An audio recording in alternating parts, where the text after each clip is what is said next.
dimension of imagination. It is an area which we call the twilight.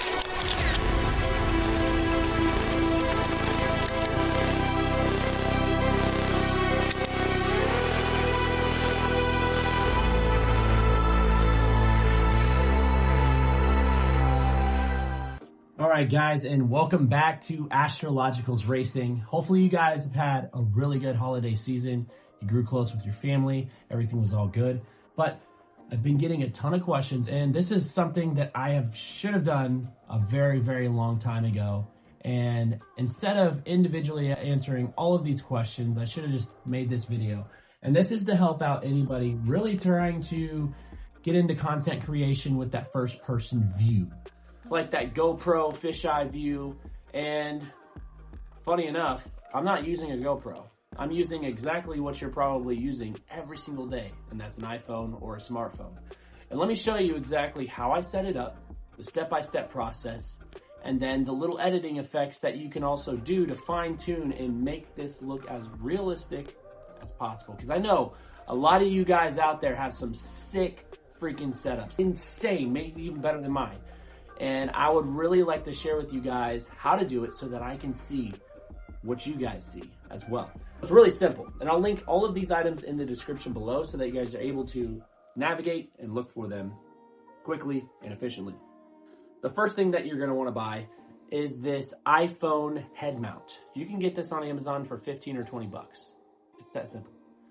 And you adjust this to your head accordingly, and basically how it works is your iPhone gets in this clamp. This is all adjustable, so you can raise, you can lower this. And I found that with this system here, this is your head, and if you place it upside down, like so, you can get the iPhone closer to your brow. You want this iPhone sitting just above your brow so that it's mostly eye level.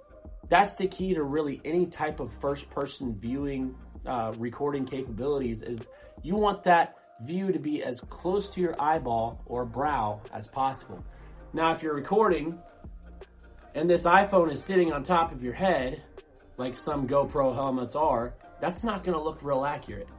What you really want to do is flip that thing upside down and have it sitting just like so. I know this is going to look ridiculous. You want to adjust this accordingly so that this iPhone is sitting, that lens, right here, right above your brow. Hopefully that makes sense. And we're gonna go through the settings next. I know this looks ridiculous. On how to optimize that field of view next. As you guys can see here in the menu, basically what I'm doing, I'm zooming out. So I'm in the record menu, I'm zooming out all the way to 0.5x, correct? So when I do that, I'm trying to get the widest view possible. And that's what I'm recording, 0.5x. 4K 60 FPS, right? Once you get that field of view, you're gonna wanna hold down the physical screen itself. So you're gonna press and hold and then drag your finger down to lower those exposure settings. And once you lower those exposure settings, basically what that does, you're matching this screen to the desired screen that you see in front of your lens here. If you don't lower those exposure settings, your image is going to look extremely washed out. It's gonna look white. The whites, the highlights, everything is just going to be a blended mess. The number one step that you have to do, lower those exposure settings quite a bit, probably about halfway to a 25% down, and then you're ready to record.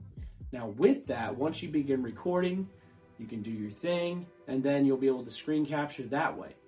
The next portion, once you get your desired footage that you wanted to record, you can then go into a video editing software. You can either use Adobe Premiere Pro or CapCut. Now, typically what I use, the easiest mobile-friendly software to edit on is CapCut. And with that, you can add in different effects, you can add in music, you can add in sounds. Really, the possibilities are endless with CapCut. Not sponsored at all by CapCut, I just really like it because it's super user-friendly and everybody can use it. The final and last step of what you want to do are the export settings. This is crucial. And this is a topic I really want to talk with on you guys because it's so vital and important.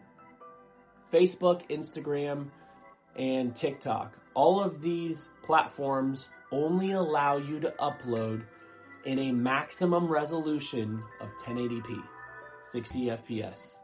I know that we can record in 4K, 8K, 12K, whatever you name it. When you upload, it goes through a decompressing process that it will automatically be pressed down into a 1080p format. And in some cases, if you record in 4K, and you try to upload directly to 4K, your footage will be squished and decompressed, even sometimes past 1080p to 720p. Hopefully you guys are following. I know this is a lot of mumbo jumbo, but this is very important. So what you need to do, record in 4K 60, do whatever you want, record in 4K 60.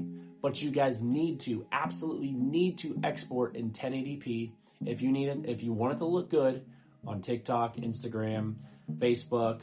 Now YouTube is the only exception because that is the true native 4K that which you can actually upload to.